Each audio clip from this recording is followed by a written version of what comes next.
우리네 인생에는 때로 인간의 힘만으로는 도저히 건널 수 없는 거대한 강이 나타나곤 합니다.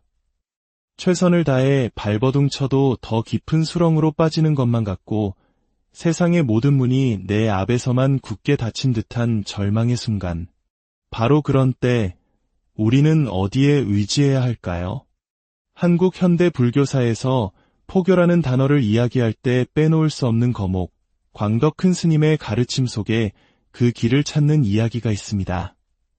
스님께서는 생전에 수많은 이들에게 현대적인 언어로 부처님의 지혜를 전하셨고 포교를 하려거든 광덕 스님처럼만 하라는 말이 나올 정도로 큰 족적을 남기셨습니다.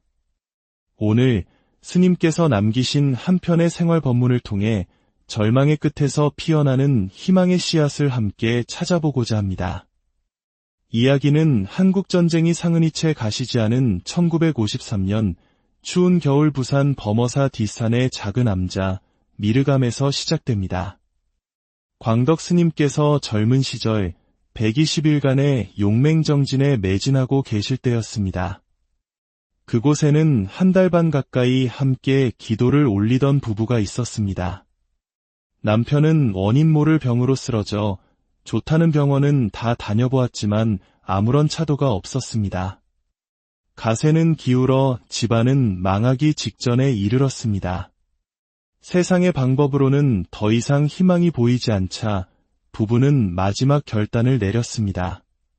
세상 법으로 안 되면 부처님께 가야 한다. 이 한마디에 얼마나 깊은 절박함이 담겨 있는지 느껴지십니까? 이는 단순히 종교에 귀의하는 것을 넘어 자신의 모든 것을 내려놓고 오직 부처님의 자비에 매달리겠다는 간절한 서원이었습니다. 부인은 미르감에 올라와 밤낮을 가리지 않고 관세음보살을 부르며 절을 올렸습니다. 먹지도 자지도 않고 오직 남편을 살려달라는 일념으로 기도에 매달렸습니다. 그렇게 며칠이 흘렀을까요? 기적 같은 일이 일어났습니다. 죽어가던 남편의 병이 깨끗하게 나은 것입니다. 남편의 위중했던 병고와 집안을 뒤덮었던 어둠이 걷히자 부인의 삶은 송두리째 바뀌었습니다. 그녀의 얼굴에서는 이전의 근심과 고통은 찾아볼 수 없었고 오직 깊은 감사의 빛만이 흘렀습니다. 그녀는 그때부터 어느 순간에도 입에서 관세음보살 연부를 멈추는 법이 없었다고 합니다.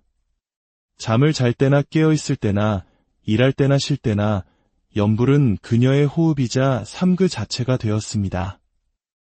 이것이 바로 연불이 습관이 되어야 한다는 가르침에 살아있는 증거입니다. 머리로 이해하는 신앙이 아니라 뼈 속까지 스며들어 무의식 속에서도 터져나오는 경지. 그것이 진정한 믿음의 힘일 것입니다. 그녀의 정성은 여기서 그치지 않았습니다. 추운 겨울에도 매일같이 절 구석구석을 걸레질하며 닦았고 부처님께 올리는 공양밥, 즉 마지는 당신의 손으로 직접 지었습니다. 더욱 놀라운 것은 밥을 짓기 위한 땔감을 구할 때조차 낫과 같은 도구를 쓰지 않았다는 점입니다. 행여 살아있는 생명에 해를 끼칠까 마른 나뭇가지를 손으로 하나하나 정성껏 꺾어 모았습니다. 공양미로 올릴 쌀은 소를 논에 들이지 않고 직접 괭이로 밭을 갈고 손으로 김을 매어 농사지은 것이었습니다. 오늘날의 시각으로는 상상하기 힘든 지극한 정성입니다. 하지만 그녀에게는 그것이 당연한 일이었습니다. 무너져가던 자신의 삶을 부처님께서 구해주셨으니 자신이 가진 모든 정성을 다해 보답하는 것이 마땅하다고 여겼기 때문입니다. 그녀의 삶은 항상 평화로웠고 얼굴은 밝게 빛났습니다. 관세음 보살님 감사합니다. 부처님 감사합니다. 이 감사의 마음이 그녀의 모든 행동에 깃들어 있었습니다.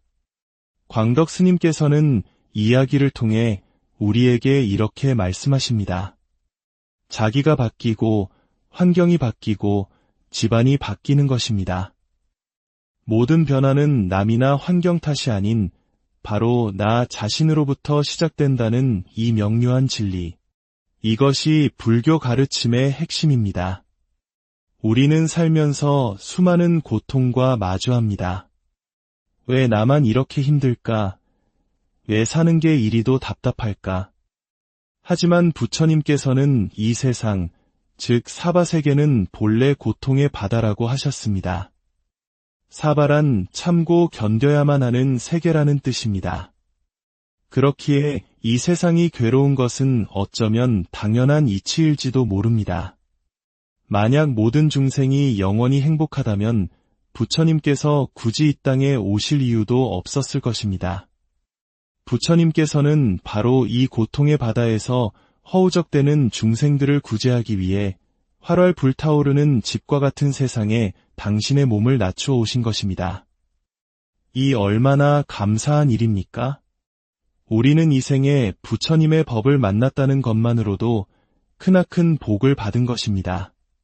그렇다면 어떤 사람은 잘 먹고 잘 살고 하는 일마다 술술 풀리는데 왜 나는 이토록 힘들고 괴로운 것일까요?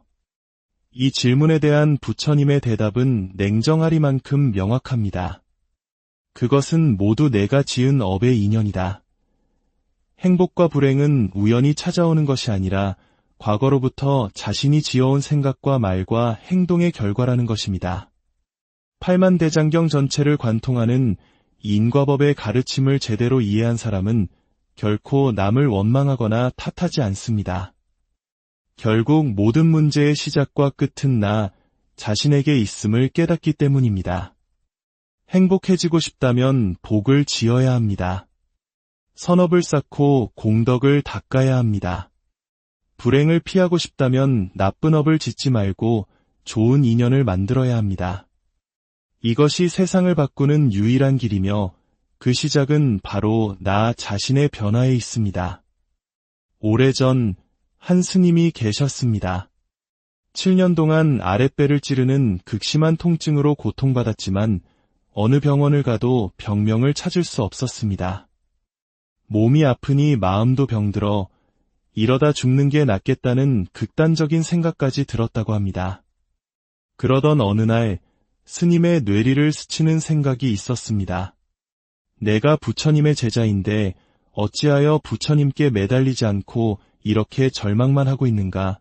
그 길로 스님은 신도들과 함께 영엄하기로 이름난 대구 팔공산 갓바위 약사열에 부처님께 성지순례를 떠났습니다.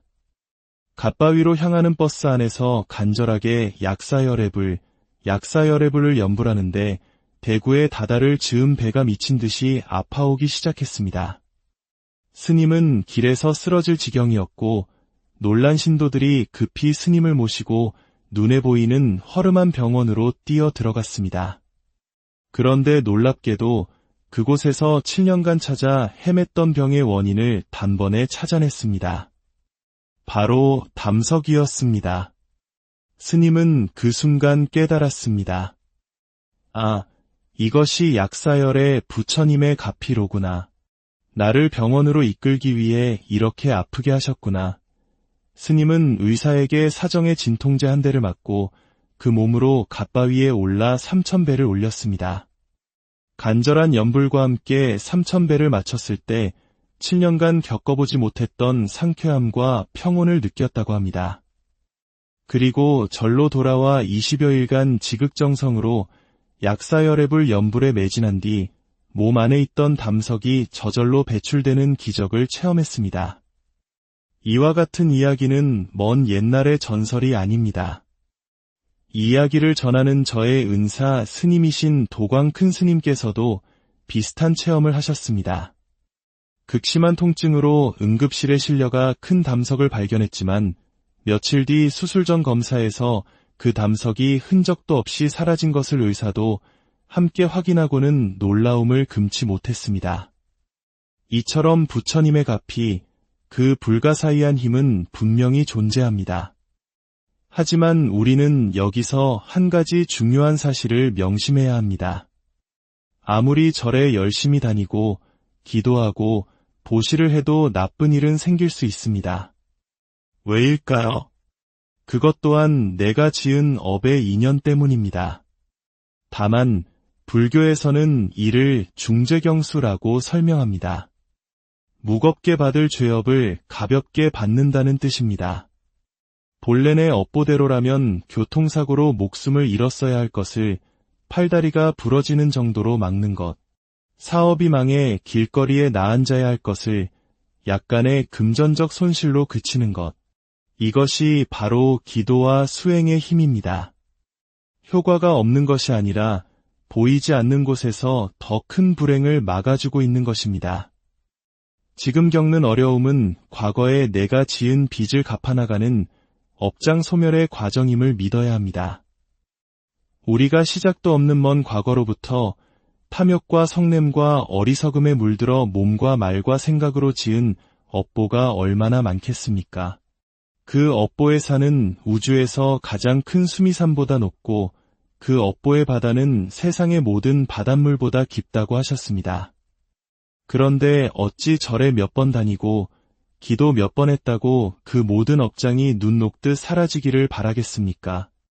큰 스님들께서는 우스갯소리로 중생들은 쌀 한 톨 올려놓고 곳간이 가득 차기를 바란다고 하셨습니다. 조금 기도해놓고 만 가지 소원이 이루어지길 바라는 마음, 그것이 바로 어리석은 중생의 번뇌 망상입니다. 이야기가 마음에 울림을 주었다면 이 지혜의 등불을 주변에도 나누어 주십시오. 알을 나누는 것은 또 다른 공덕을 쌓는 길이 되며 당신과 당신의 소중한 이들에게 평온의 빛이 깃들기를 기원합니다. 이 채널에 대한 당신의 구독과 좋아요 표시는 저희가 더 좋은 이야기를 세상에 전하는 데 큰 힘이 됩니다. 이제 우리가 해야 할 일은 분명해졌습니다. 의심하고 번뇌할 시간에 단 한 번이라도 더 간절하게 부처님을 부르는 것입니다. 흔들리지 마십시오. 불보살님의 가피는 분명히 우리와 함께합니다.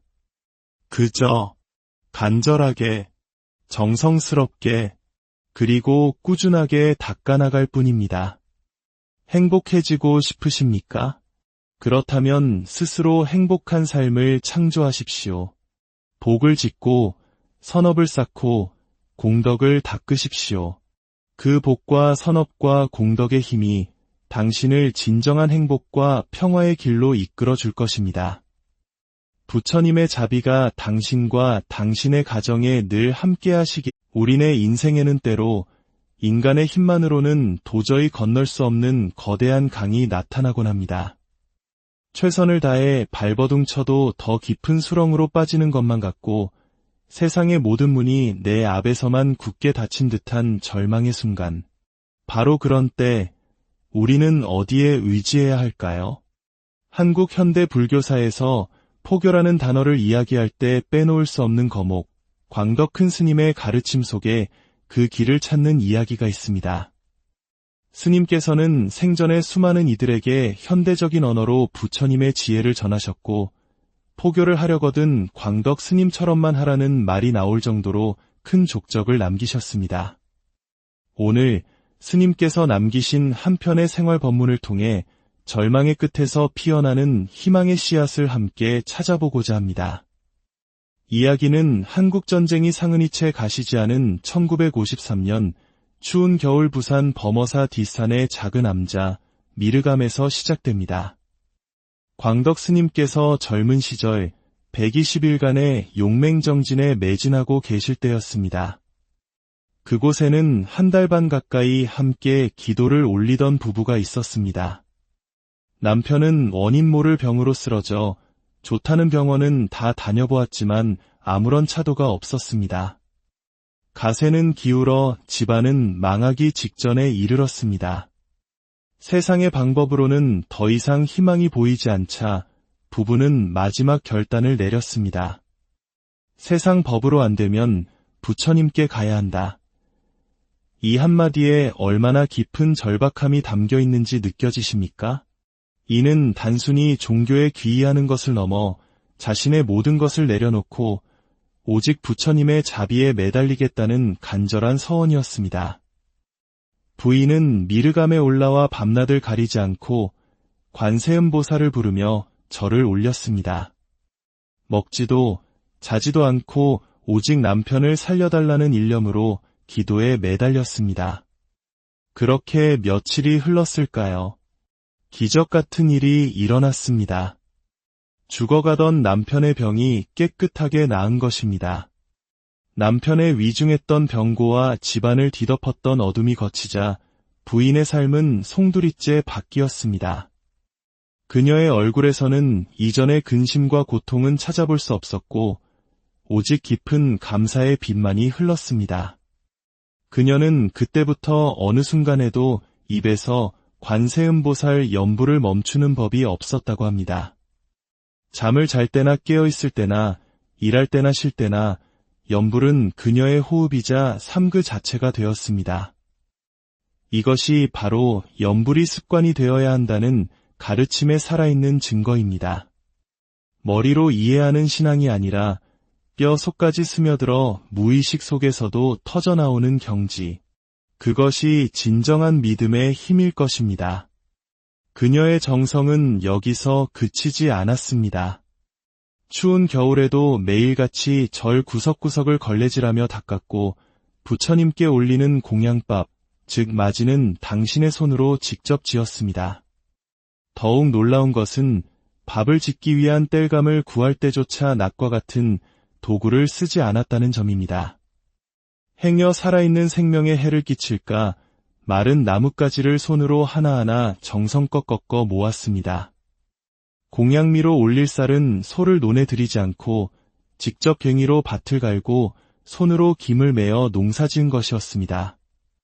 오늘날의 시각으로는 상상하기 힘든 지극한 정성입니다. 하지만 그녀에게는 그것이 당연한 일이었습니다. 무너져가던 자신의 삶을 부처님께서 구해주셨으니 자신이 가진 모든 정성을 다해 보답하는 것이 마땅하다고 여겼기 때문입니다. 그녀의 삶은 항상 평화로웠고 얼굴은 밝게 빛났습니다. 관세음 보살님 감사합니다.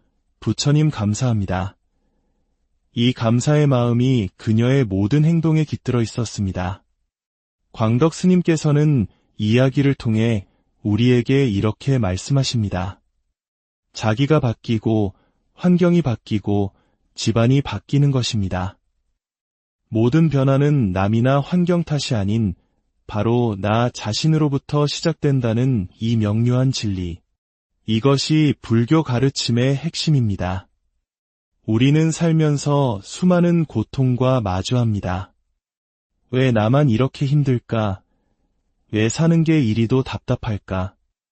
하지만 부처님께서는 이 세상, 즉 사바세계는 본래 고통의 바다라고 하셨습니다. 사바란 참고 견뎌야만 하는 세계라는 뜻입니다. 그렇기에 이 세상이 괴로운 것은 어쩌면 당연한 이치일지도 모릅니다.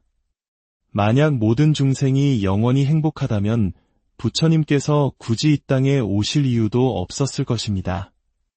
부처님께서는 바로 이 고통의 바다에서 허우적대는 중생들을 구제하기 위해 활활 불타오르는 집과 같은 세상에 당신의 몸을 낮추어 오신 것입니다. 이 얼마나 감사한 일입니까? 우리는 이 생에 부처님의 법을 만났다는 것만으로도 크나큰 복을 받은 것입니다. 그렇다면 어떤 사람은 잘 먹고 잘 살고 하는 일마다 술술 풀리는데 왜 나는 이토록 힘들고 괴로운 것일까요? 이 질문에 대한 부처님의 대답은 냉정하리만큼 명확합니다. 그것은 모두 내가 지은 업의 인연이다. 행복과 불행은 우연히 찾아오는 것이 아니라 과거로부터 자신이 지어온 생각과 말과 행동의 결과라는 것입니다. 팔만대장경 전체를 관통하는 인과법의 가르침을 제대로 이해한 사람은 결코 남을 원망하거나 탓하지 않습니다. 결국 모든 문제의 시작과 끝은 나 자신에게 있음을 깨닫기 때문입니다. 행복해지고 싶다면 복을 지어야 합니다. 선업을 쌓고 공덕을 닦아야 합니다.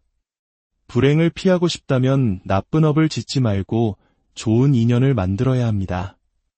이것이 세상을 바꾸는 유일한 길이며 그 시작은 바로 나 자신의 변화에 있습니다.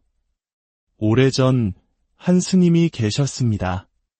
7년 동안 아랫배를 찌르는 극심한 통증으로 고통받았지만 어느 병원을 가도 병명을 찾을 수 없었습니다. 몸이 아프니 마음도 병들어 이러다 죽는 게 낫겠다는 극단적인 생각까지 들었다고 합니다. 그러던 어느 날 스님의 뇌리를 스치는 생각이 있었습니다. 내가 부처님의 제자인데 어찌하여 부처님께 매달리지 않고 이렇게 절망만 하고 있는가. 그 길로 스님은 신도들과 함께 영엄하기로 이름난 대구 팔공산 갓바위 약사열에 부처님께 성지순례를 떠났습니다. 갓바위로 향하는 버스 안에서 간절하게 약사열애불, 약사열애불을 연불하는데 대구에 다다를 즈음 배가 미친 듯이 아파오기 시작했습니다. 스님은 길에서 쓰러질 지경이었고 놀란 신도들이 급히 스님을 모시고 눈에 보이는 허름한 병원으로 뛰어 들어갔습니다. 그런데 놀랍게도 그곳에서 7년간 찾아 헤맸던 병의 원인을 단번에 찾아냈습니다. 바로 담석이었습니다. 스님은 그 순간 깨달았습니다. 아, 이것이 약사열의 부처님의 가피로구나. 나를 병원으로 이끌기 위해 이렇게 아프게 하셨구나. 스님은 의사에게 사정의 진통제 한 대를 맞고 그 몸으로 갓바위에 올라 3000배를 올렸습니다. 간절한 연불과 함께 3000배를 마쳤을 때 7년간 겪어보지 못했던 상쾌함과 평온을 느꼈다고 합니다. 그리고 절로 돌아와 20여일간 지극정성으로 약사열애불 연불에 매진한 뒤 몸 안에 있던 담석이 저절로 배출되는 기적을 체험했습니다. 이와 같은 이야기는 먼 옛날의 전설이 아닙니다. 이 이야기를 전하는 저의 은사 스님이신 도광 큰 스님께서도 비슷한 체험을 하셨습니다. 극심한 통증으로 응급실에 실려가 큰 담석을 발견했지만 며칠 뒤 수술 전 검사에서 그 담석이 흔적도 없이 사라진 것을 의사도 함께 확인하고는 놀라움을 금치 못했습니다. 이처럼 부처님의 가피, 그 불가사의한 힘은 분명히 존재합니다. 하지만 우리는 여기서 한 가지 중요한 사실을 명심해야 합니다. 아무리 절에 열심히 다니고 기도하고 보시를 해도 나쁜 일은 생길 수 있습니다. 왜일까요? 그것 또한 내가 지은 업의 인연 때문입니다. 다만 불교에서는 이를 중재경수라고 설명합니다. 무겁게 받을 죄업을 가볍게 받는다는 뜻입니다. 본래의 업보대로라면 교통사고로 목숨을 잃었어야 할 것을 팔다리가 부러지는 정도로 막는 것, 사업이 망해 길거리에 나앉아야 할 것을 약간의 금전적 손실로 그치는 것, 이것이 바로 기도와 수행의 힘입니다. 효과가 없는 것이 아니라 보이지 않는 곳에서 더 큰 불행을 막아주고 있는 것입니다. 지금 겪는 어려움은 과거에 내가 지은 빚을 갚아나가는 업장 소멸의 과정임을 믿어야 합니다. 우리가 시작도 없는 먼 과거로부터 탐욕과 성냄과 어리석음에 물들어 몸과 말과 생각으로 지은 업보가 얼마나 많겠습니까? 그 업보의 산은 우주에서 가장 큰 수미산보다 높고 그 업보의 바다는 세상의 모든 바닷물보다 깊다고 하셨습니다. 그런데 어찌 절에 몇 번 다니고 기도 몇 번 했다고 그 모든 업장이 눈 녹듯 사라지기를 바라겠습니까? 큰 스님들께서는 우스갯소리로 중생들은 쌀 한 톨 올려놓고 곳간이 가득 차기를 바란다고 하셨습니다. 조금 기도해놓고 만 가지 소원이 이루어지길 바라는 마음, 그것이 바로 어리석은 중생의 번뇌망상입니다. 이야기가 마음에 울림을 주었다면 이 지혜의 등불을 주변에도 나누어 주십시오. 알을 나누는 것은 또 다른 공덕을 쌓는 길이 되며 당신과 당신의 소중한 이들에게 평온의 빛이 깃들기를 기원합니다. 이 채널에 대한 당신의 구독과 좋아요 표시는 저희가 더 좋은 이야기를 세상에 전하는 데 큰 힘이 됩니다. 이제 우리가 해야 할 일은 분명해졌습니다. 의심하고 번뇌할 시간에 단 한 번이라도 더 간절하게 부처님을 부르는 것입니다. 흔들리지 마십시오. 불보살님의 가피는 분명히 우리와 함께합니다. 그저 간절하게, 정성스럽게, 그리고 꾸준하게 닦아나갈 뿐입니다. 행복해지고 싶으십니까? 그렇다면 스스로 행복한 삶을 창조하십시오. 복을 짓고 선업을 쌓고 공덕을 닦으십시오. 그 복과 선업과 공덕의 힘이 당신을 진정한 행복과 평화의 길로 이끌어 줄 것입니다. 부처님의 자비가 당신과 당신의 가정에 늘 함께 하시기. 우리네 인생에는 때로 인간의 힘만으로는 도저히 건널 수 없는 거대한 강이 나타나곤 합니다. 최선을 다해 발버둥 쳐도 더 깊은 수렁으로 빠지는 것만 같고 세상의 모든 문이 내 앞에서만 굳게 닫힌 듯한 절망의 순간. 바로 그런 때 우리는 어디에 의지해야 할까요? 한국 현대 불교사에서 포교라는 단어를 이야기할 때 빼놓을 수 없는 거목, 광덕 큰 스님의 가르침 속에 그 길을 찾는 이야기가 있습니다. 스님께서는 생전에 수많은 이들에게 현대적인 언어로 부처님의 지혜를 전하셨고 포교를 하려거든 광덕 스님처럼만 하라는 말이 나올 정도로 큰 족적을 남기셨습니다. 오늘 스님께서 남기신 한 편의 생활 법문을 통해 절망의 끝에서 피어나는 희망의 씨앗을 함께 찾아보고자 합니다. 이야기는 한국전쟁이 상흔이 채 가시지 않은 1953년 추운 겨울 부산 범어사 뒷산의 작은 암자 미르감에서 시작됩니다. 광덕 스님께서 젊은 시절 120일간의 용맹정진에 매진하고 계실 때였습니다. 그곳에는 한 달 반 가까이 함께 기도를 올리던 부부가 있었습니다. 남편은 원인 모를 병으로 쓰러져 좋다는 병원은 다 다녀보았지만 아무런 차도가 없었습니다. 가세는 기울어 집안은 망하기 직전에 이르렀습니다. 세상의 방법으로는 더 이상 희망이 보이지 않자 부부는 마지막 결단을 내렸습니다. 세상 법으로 안 되면 부처님께 가야 한다. 이 한마디에 얼마나 깊은 절박함이 담겨 있는지 느껴지십니까? 이는 단순히 종교에 귀의하는 것을 넘어 자신의 모든 것을 내려놓고 오직 부처님의 자비에 매달리겠다는 간절한 서원이었습니다. 부인은 미르감에 올라와 밤낮을 가리지 않고 관세음보살을 부르며 절을 올렸습니다.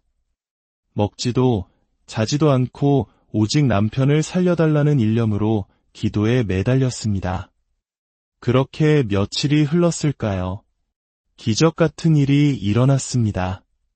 죽어가던 남편의 병이 깨끗하게 나은 것입니다. 남편의 위중했던 병고와 집안을 뒤덮었던 어둠이 걷히자 부인의 삶은 송두리째 바뀌었습니다. 그녀의 얼굴에서는 이전의 근심과 고통은 찾아볼 수 없었고 오직 깊은 감사의 빛만이 흘렀습니다. 그녀는 그때부터 어느 순간에도 입에서 관세음보살 연부를 멈추는 법이 없었다고 합니다.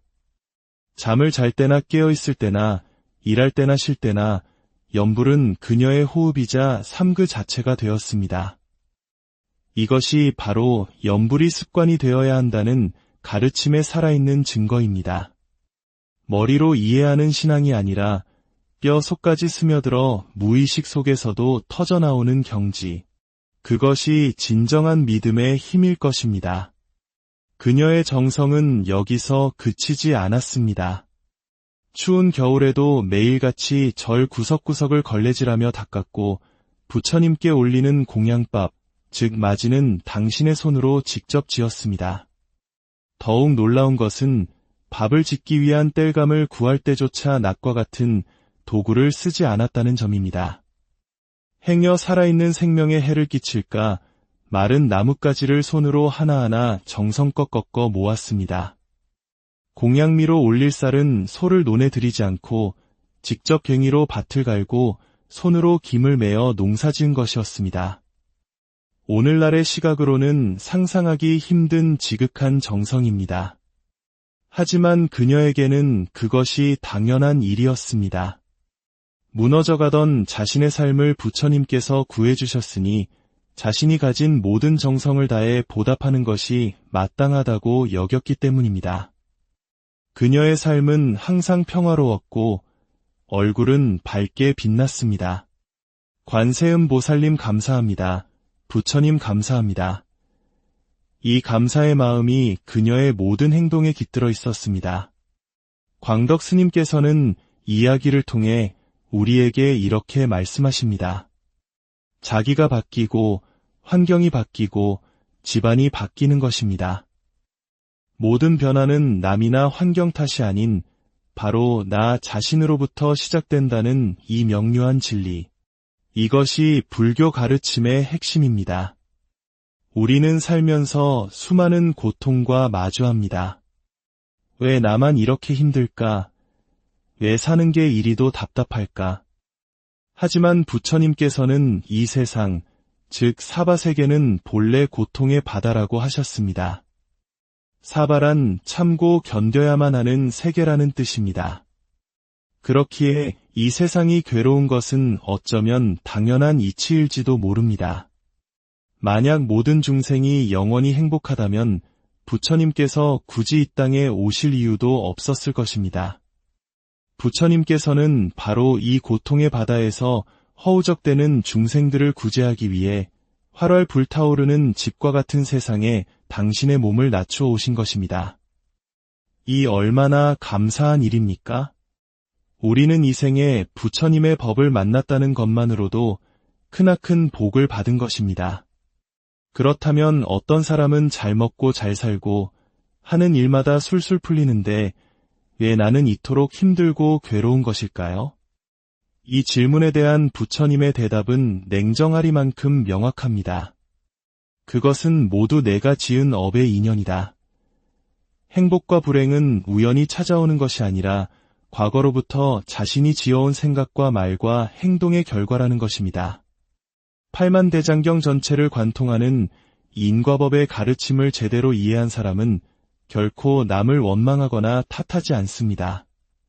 결국 모든 문제의 시작과 끝은 나 자신에게 있음을 깨닫기 때문입니다. 행복해지고 싶다면 복을 지어야 합니다. 선업을 쌓고 공덕을 닦아야 합니다. 불행을 피하고 싶다면 나쁜 업을 짓지 말고 좋은 인연을 만들어야 합니다. 이것이 세상을 바꾸는 유일한 길이며 그 시작은 바로 나 자신의 변화에 있습니다. 오래전 한 스님이 계셨습니다. 7년 동안 아랫배를 찌르는 극심한 통증으로 고통받았지만 어느 병원을 가도 병명을 찾을 수 없었습니다. 몸이 아프니 마음도 병들어 이러다 죽는 게 낫겠다는 극단적인 생각까지 들었다고 합니다.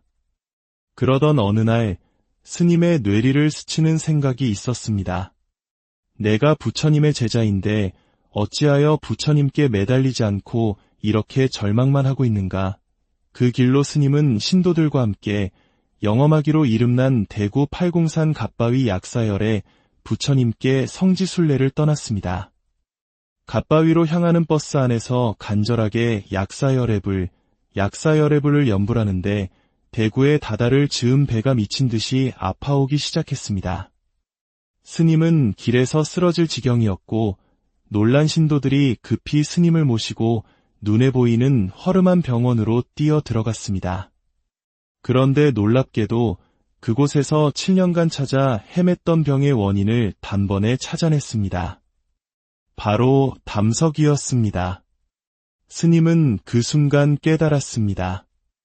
아, 이것이 약사열의 부처님의 가피로구나. 나를 병원으로 이끌기 위해 이렇게 아프게 하셨구나. 스님은 의사에게 사정의 진통제 한 대를 맞고 그 몸으로 갓바위에 올라 3000배를 올렸습니다. 간절한 연불과 함께 3000배를 마쳤을 때 7년간 겪어보지 못했던 상쾌함과 평온을 느꼈다고 합니다. 그리고 절로 돌아와 20여일간 지극정성으로 약사열의 불 연불에 매진한 뒤 몸 안에 있던 담석이 저절로 배출되는 기적을 체험했습니다. 이와 같은 이야기는 먼 옛날의 전설이 아닙니다. 이 이야기를 전하는 저의 은사 스님이신 도광 큰 스님께서도 비슷한 체험을 하셨습니다. 극심한 통증으로 응급실에 실려가 큰 담석을 발견했지만 며칠 뒤 수술 전 검사에서 그 담석이 흔적도 없이 사라진 것을 의사도 함께 확인하고는 놀라움을 금치 못했습니다. 이처럼 부처님의 가피, 그 불가사의한 힘은 분명히 존재합니다. 하지만 우리는 여기서 한 가지 중요한 사실을 명심해야 합니다. 아무리 절에 열심히 다니고 기도하고 보시를 해도 나쁜 일은 생길 수 있습니다. 왜일까요? 그것 또한 내가 지은 업의 인연 때문입니다. 다만 불교에서는 이를 중죄경수라고 설명합니다. 무겁게 받을 죄업을 가볍게 받는다는 뜻입니다. 본래의 업보대로라면 교통사고로 목숨을 잃었어야 할 것을 팔다리가 부러지는 정도로 막는 것, 사업이 망해 길거리에 나앉아야 할 것을 약간의 금전적 손실로 그치는 것, 이것이 바로 기도와 수행의 힘입니다. 효과가 없는 것이 아니라 보이지 않는 곳에서 더 큰 불행을 막아주고 있는 것입니다. 지금 겪는 어려움은 과거에 내가 지은 빚을 갚아나가는 업장 소멸의 과정임을 믿어야 합니다. 우리가 시작도 없는 먼 과거로부터 탐욕과 성냄과 어리석음에 물들어 몸과 말과 생각으로 지은 업보가 얼마나 많겠습니까? 그 업보의 산은 우주에서 가장 큰 수미산보다 높고 그 업보의 바다는 세상의 모든 바닷물보다 깊다고 하셨습니다.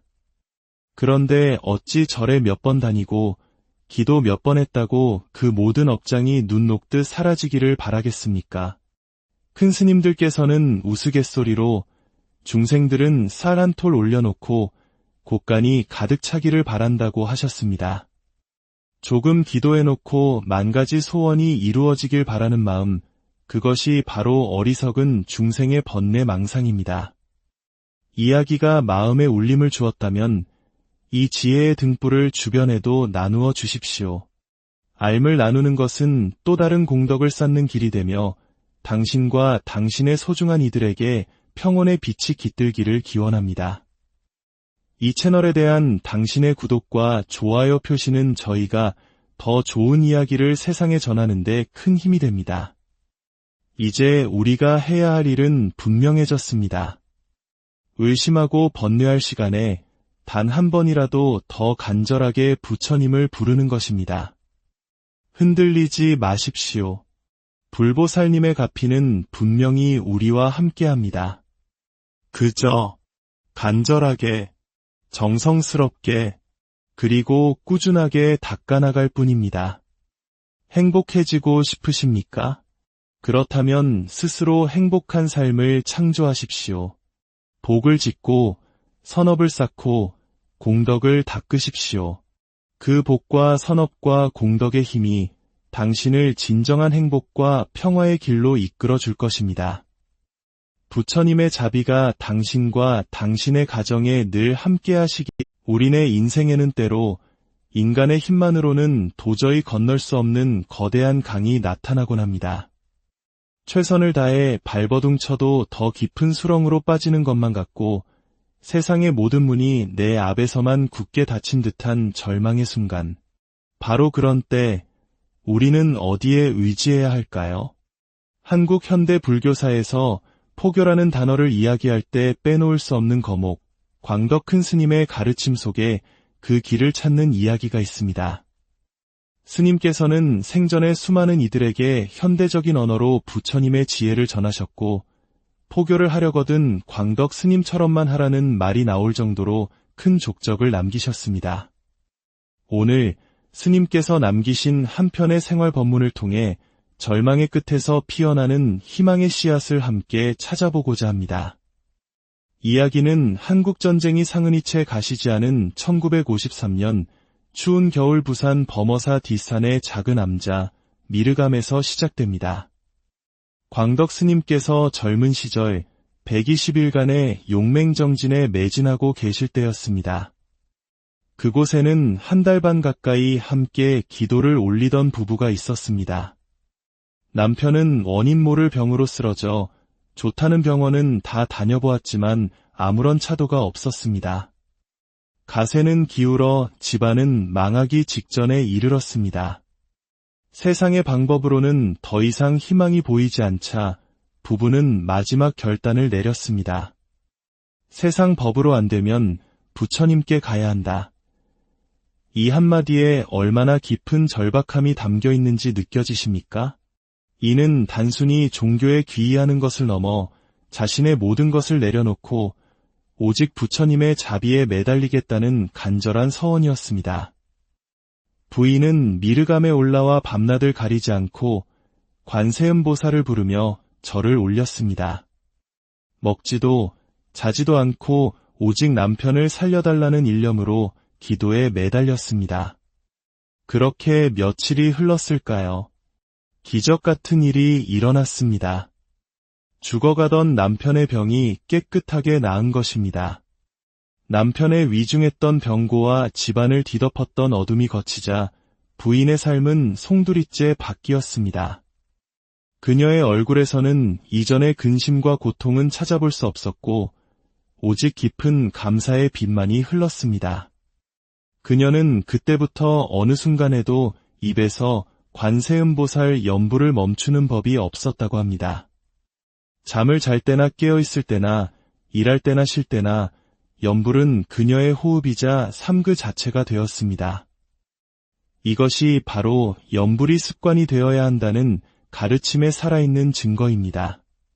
머리로 이해하는 신앙이 아니라 뼈 속까지 스며들어 무의식 속에서도 터져나오는 경지.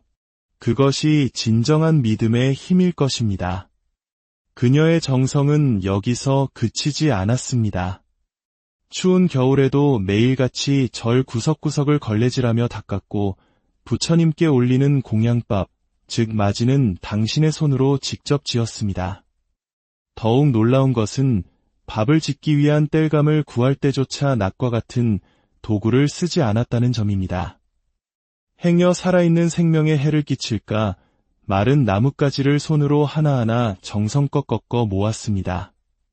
공양미로 올릴 쌀은 소를 논에 들이지 않고 직접 괭이로 밭을 갈고 손으로 김을 매어 농사지은 것이었습니다. 오늘날의 시각으로는 상상하기 힘든 지극한 정성입니다. 하지만 그녀에게는 그것이 당연한 일이었습니다. 무너져가던 자신의 삶을 부처님께서 구해주셨으니 자신이 가진 모든 정성을 다해 보답하는 것이 마땅하다고 여겼기 때문입니다. 그녀의 삶은 항상 평화로웠고 얼굴은 밝게 빛났습니다. 관세음보살님 감사합니다. 부처님 감사합니다. 이 감사의 마음이 그녀의 모든 행동에 깃들어 있었습니다. 광덕 스님께서는 이야기를 통해 우리에게 이렇게 말씀하십니다. 자기가 바뀌고 환경이 바뀌고 집안이 바뀌는 것입니다. 모든 변화는 남이나 환경 탓이 아닌 바로 나 자신으로부터 시작된다는 이 명료한 진리. 이것이 불교 가르침의 핵심입니다. 우리는 살면서 수많은 고통과 마주합니다. 왜 나만 이렇게 힘들까? 왜 사는 게 이리도 답답할까? 하지만 부처님께서는 이 세상, 즉 사바세계는 본래 고통의 바다라고 하셨습니다. 사바란 참고 견뎌야만 하는 세계라는 뜻입니다. 그렇기에 이 세상이 괴로운 것은 어쩌면 당연한 이치일지도 모릅니다. 만약 모든 중생이 영원히 행복하다면 부처님께서 굳이 이 땅에 오실 이유도 없었을 것입니다. 부처님께서는 바로 이 고통의 바다에서 허우적대는 중생들을 구제하기 위해 활활 불타오르는 집과 같은 세상에 당신의 몸을 낮추어 오신 것입니다. 이 얼마나 감사한 일입니까? 우리는 이 생에 부처님의 법을 만났다는 것만으로도 크나큰 복을 받은 것입니다. 그렇다면 어떤 사람은 잘 먹고 잘 살고 하는 일마다 술술 풀리는데 왜 나는 이토록 힘들고 괴로운 것일까요? 이 질문에 대한 부처님의 대답은 냉정하리만큼 명확합니다. 그것은 모두 내가 지은 업의 인연이다. 행복과 불행은 우연히 찾아오는 것이 아니라 과거로부터 자신이 지어온 생각과 말과 행동의 결과라는 것입니다. 팔만대장경 전체를 관통하는 인과법의 가르침을 제대로 이해한 사람은 결코 남을 원망하거나 탓하지 않습니다. 결국 모든 문제의 시작과 끝은 나 자신에게 있음을 깨닫기 때문입니다. 행복해지고 싶다면 복을 지어야 합니다. 선업을 쌓고 공덕을 닦아야 합니다. 불행을 피하고 싶다면 나쁜 업을 짓지 말고 좋은 인연을 만들어야 합니다. 이것이 세상을 바꾸는 유일한 길이며 그 시작은 바로 나 자신의 변화에 있습니다. 오래전 한 스님이 계셨습니다. 7년 동안 아랫배를 찌르는 극심한 통증으로 고통받았지만 어느 병원을 가도 병명을 찾을 수 없었습니다. 몸이 아프니 마음도 병들어 이러다 죽는 게 낫겠다는 극단적인 생각까지 들었다고 합니다. 그러던 어느 날 스님의 뇌리를 스치는 생각이 있었습니다. 내가 부처님의 제자인데 어찌하여 부처님께 매달리지 않고 이렇게 절망만 하고 있는가. 그 길로 스님은 신도들과 함께 영엄하기로 이름난 대구 팔공산 갓바위 약사열에 부처님께 성지순례를 떠났습니다. 갓바위로 향하는 버스 안에서 간절하게 약사열애불을 연불하는데 대구에 다다를 즈음 배가 미친 듯이 아파오기 시작했습니다. 스님은 길에서 쓰러질 지경이었고 놀란 신도들이 급히 스님을 모시고 눈에 보이는 허름한 병원으로 뛰어 들어갔습니다. 그런데 놀랍게도 그곳에서 7년간 찾아 헤맸던 병의 원인을 단번에 찾아냈습니다. 바로 담석이었습니다. 스님은 그 순간 깨달았습니다. 아, 이것이 약사열의 부처님의 가피로구나. 나를 병원으로 이끌기 위해 이렇게 아프게 하셨구나. 스님은 의사에게 사정의 진통제 한 대를 맞고 그 몸으로 갓바위에 올라 3000배를 올렸습니다. 간절한 연불과 함께 3000배를 마쳤을 때 7년간 겪어보지 못했던 상쾌함과 평온을 느꼈다고 합니다. 그리고 절로 돌아와 20여일간 지극정성으로 약사열애불 연불에 매진한 뒤 몸 안에 있던 담석이 저절로 배출되는 기적을 체험했습니다. 이와 같은 이야기는 먼 옛날의 전설이 아닙니다. 이 이야기를 전하는 저의 은사 스님이신 도광 큰 스님께서도 비슷한 체험을 하셨습니다. 극심한 통증으로 응급실에 실려가 큰 담석을 발견했지만 며칠 뒤 수술 전 검사에서 그 담석이 흔적도 없이 사라진 것을 의사도 함께 확인하고는 놀라움을 금치 못했습니다. 이처럼 부처님의 가피, 그 불가사의한 힘은 분명히 존재합니다. 하지만 우리는 여기서 한 가지 중요한 사실을 명심해야 합니다. 아무리 절에 열심히 다니고 기도하고 보시를 해도 나쁜 일은 생길 수 있습니다. 왜일까요? 그것 또한 내가 지은 업의 인연 때문입니다. 다만 불교에서는 이를 중재경수라고 설명합니다. 무겁게 받을 죄업을 가볍게 받는다는 뜻입니다. 본래의 업보대로라면 교통사고로 목숨을 잃었어야 할 것을 팔다리가 부러지는 정도로 막는 것, 사업이 망해 길거리에 나앉아야 할 것을 약간의 금전적 손실로 그치는 것, 이것이 바로 기도와 수행의 힘입니다. 효과가 없는 것이 아니라 보이지 않는 곳에서 더 큰 불행을 막아주고 있는 것입니다. 지금 겪는 어려움은 과거에 내가 지은 빚을 갚아나가는 업장 소멸의 과정임을 믿어야 합니다.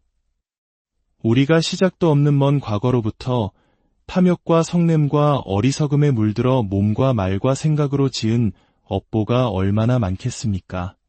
그 업보의 산은 우주에서 가장 큰 수미산보다 높고 그 업보의 바다는 세상의 모든 바닷물보다 깊다고 하셨습니다. 그런데 어찌 절에 몇 번 다니고 기도 몇 번 했다고 그 모든 업장이 눈 녹듯 사라지기를 바라겠습니까? 큰 스님들께서는 우스갯소리로 중생들은 쌀 한 톨 올려놓고 곳간이 가득 차기를 바란다고 하셨습니다. 조금 기도해놓고 만 가지 소원이 이루어지길 바라는 마음, 그것이 바로 어리석은 중생의 번뇌 망상입니다. 이야기가 마음에 울림을 주었다면 이 지혜의 등불을 주변에도 나누어 주십시오. 알을 나누는 것은 또 다른 공덕을 쌓는 길이 되며 당신과 당신의 소중한 이들에게 평온의 빛이 깃들기를 기원합니다. 이 채널에 대한 당신의 구독과 좋아요 표시는 저희가 더 좋은 이야기를 세상에 전하는 데 큰 힘이 됩니다.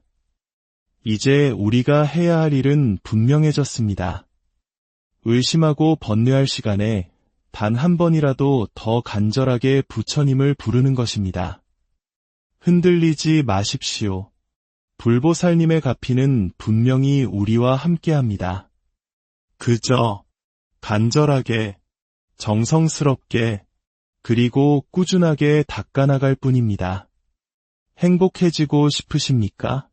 그렇다면 스스로 행복한 삶을 창조하십시오. 복을 짓고 선업을 쌓고 공덕을 닦으십시오. 그 복과 선업과 공덕의 힘이 당신을 진정한 행복과 평화의 길로 이끌어 줄 것입니다. 부처님의 자비가 당신과 당신의 가정에 늘 함께 하시기. 우리네 인생에는 때로 인간의 힘만으로는 도저히 건널 수 없는 거대한 강이 나타나곤 합니다. 최선을 다해 발버둥 쳐도 더 깊은 수렁으로 빠지는 것만 같고 세상의 모든 문이 내 앞에서만 굳게 닫힌 듯한 절망의 순간. 바로 그런 때 우리는 어디에 의지해야 할까요? 한국 현대 불교사에서 포교라는 단어를 이야기할 때 빼놓을 수 없는 거목, 광덕 큰 스님의 가르침 속에 그 길을 찾는 이야기가 있습니다. 스님께서는 생전에 수많은 이들에게 현대적인 언어로 부처님의 지혜를 전하셨고 포교를 하려거든 광덕 스님처럼만 하라는 말이 나올 정도로 큰 족적을 남기셨습니다. 오늘 스님께서 남기신 한 편의 생활 법문을 통해 절망의 끝에서 피어나는 희망의 씨앗을 함께 찾아보고자 합니다. 이야기는 한국전쟁이 상흔이 채 가시지 않은 1953년 추운 겨울 부산 범어사 뒷산의 작은 암자 미르감에서 시작됩니다. 광덕 스님께서 젊은 시절 120일간의 용맹정진에 매진하고 계실 때였습니다. 그곳에는 한 달 반 가까이 함께 기도를 올리던 부부가 있었습니다. 남편은 원인 모를 병으로 쓰러져 좋다는 병원은 다 다녀보았지만 아무런 차도가 없었습니다. 가세는 기울어 집안은 망하기 직전에 이르렀습니다. 세상의 방법으로는 더 이상 희망이 보이지 않자 부부는 마지막 결단을 내렸습니다. 세상 법으로 안 되면 부처님께 가야 한다. 이 한마디에 얼마나 깊은 절박함이 담겨 있는지 느껴지십니까? 이는 단순히 종교에 귀의하는 것을 넘어 자신의 모든 것을 내려놓고 오직 부처님의 자비에 매달리겠다는 간절한 서원이었습니다. 부인은 미르감에 올라와 밤낮을 가리지 않고 관세음보살을 부르며 절을 올렸습니다. 먹지도 자지도 않고 오직 남편을 살려달라는 일념으로 기도에 매달렸습니다. 그렇게 며칠이 흘렀을까요? 기적 같은 일이 일어났습니다. 죽어가던 남편의 병이 깨끗하게 나은 것입니다. 남편의 위중했던 병고와 집안을 뒤덮었던 어둠이 걷히자 부인의 삶은 송두리째 바뀌었습니다. 그녀의 얼굴에서는 이전의 근심과 고통은 찾아볼 수 없었고 오직 깊은 감사의 빛만이 흘렀습니다. 그녀는 그때부터 어느 순간에도 입에서 관세음보살 연부를 멈추는 법이 없었다고 합니다. 잠을 잘 때나 깨어 있을 때나 일할 때나 쉴 때나 연불은 그녀의 호흡이자 삶 그 자체가 되었습니다. 이것이 바로 연불이 습관이 되어야 한다는 가르침에 살아있는 증거입니다. 머리로 이해하는 신앙이 아니라 뼈 속까지 스며들어 무의식 속에서도 터져나오는 경지. 그것이 진정한 믿음의 힘일 것입니다. 그녀의 정성은 여기서 그치지 않았습니다. 추운 겨울에도 매일같이 절 구석구석을 걸레질하며 닦았고 부처님께 올리는 공양밥, 즉 마지는 당신의 손으로 직접 지었습니다. 더욱 놀라운 것은 밥을 짓기 위한 땔감을 구할 때조차 낫과 같은 도구를 쓰지 않았다는 점입니다. 행여 살아있는 생명에 해를 끼칠까 마른 나뭇가지를 손으로 하나하나 정성껏 꺾어 모았습니다.